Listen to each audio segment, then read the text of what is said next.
Hello everyone, welcome you all. कैसे हो आप सब?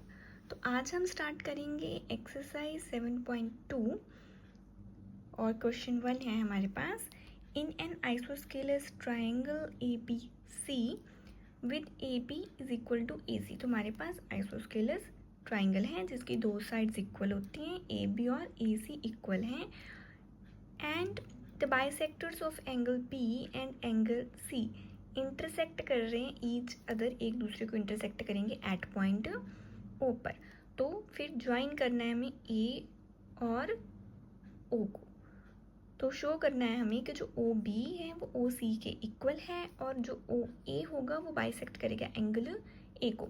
तो सबसे पहले हम इसका डायग्राम बनाते हैं, फिर समझते हैं। तो ट्राइंगल गिवन है हमें ए बी सी, तो ट्राइंगल बनाएंगे। होगा हमारे पास ट्राइंगल ए बी सी। तो ट्राइंगल आइसोस्केलस है, A B is equal to A C है, तो ये इक्वल होगा हमारे पास।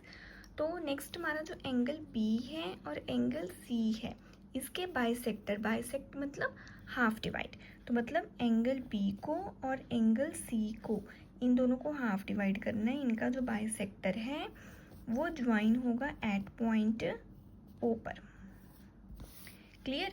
Bisector of angle B and angle C intersect each other at point ओ।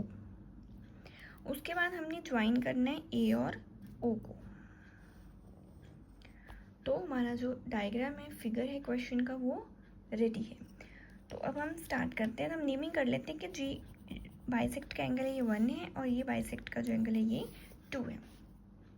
तो क्वेश्चन को स्टार्ट करते हैं। तो क्वेश्चन को स्टार्ट करेंगे, हमारे पास ट्राइंगल ए बी सी है, ए बी है जो वो बी सी के ए सी के इक्वल है। तो लिखेंगे इन ट्राइंगल ए बी सी, जो ए बी है वो ए सी के इक्वल है। तो हमारे पास प्रॉपर्टी होती है ट्राइंगल्स की कि अगर हमारी ट्राइंगल में, तो प्रॉपर्टी होती है ट्राइंगल्स की कि अगर हमारे पास एक ट्राइंगल है, मान लो जैसे कि ट्राइंगल है ए बी सी, और अगर उस ट्राइंगल के ना दो साइड्स इक्वल हैं, तो उन साइड के जो ऑपोजिट एंगल्स होते हैं वो भी क्या होते हैं, इक्वल। अगर हमारे पास ट्राइंगल की दो साइड्स इक्वल हैं तो उनके ऑपोजिट वाले एंगल्स भी क्या होंगे, इक्वल।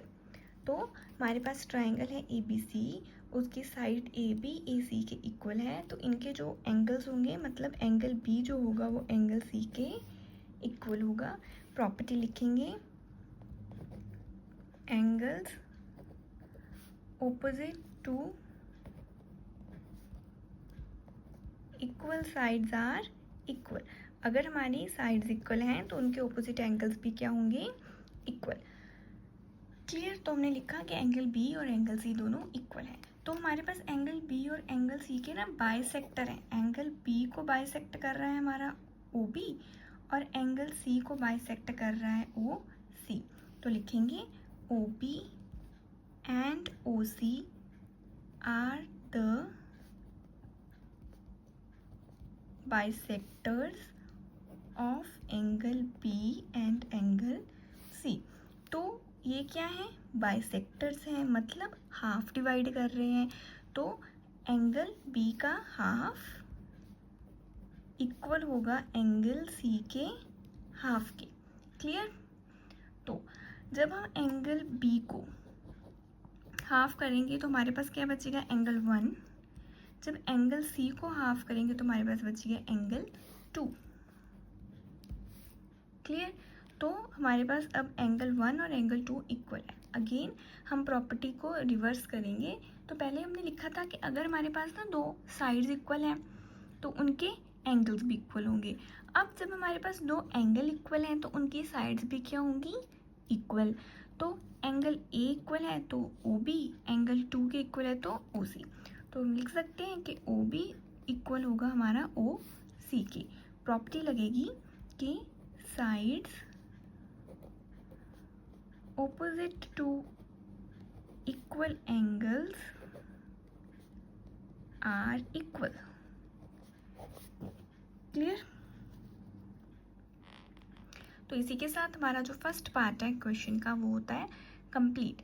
नेक्स्ट पार्ट में हमने प्रूव करना है कि जो ओ ए है ये एंगल ए को बाइसेक्ट कर रही है। बाइसेक्ट मतलब हाफ डिवाइड कर रही है, कि जो एंगल 3 है वो एंगल 4 के इक्वल है।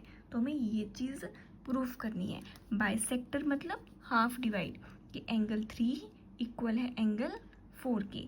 तो इसे ना हम सिंपल मेथड से करेंगे, हम कॉन्ग्रुएंसी यूज़ करेंगे। तो लिखेंगे कि जो हमारा ट्राइंगल है ए ओ पी और ट्राइंगल ए ओ सी, इन दोनों को हम कॉन्ग्रुएंट प्रूफ करेंगे। तो लिखेंगे पार्ट 2 के लिए, in triangle A O P and triangle A O C.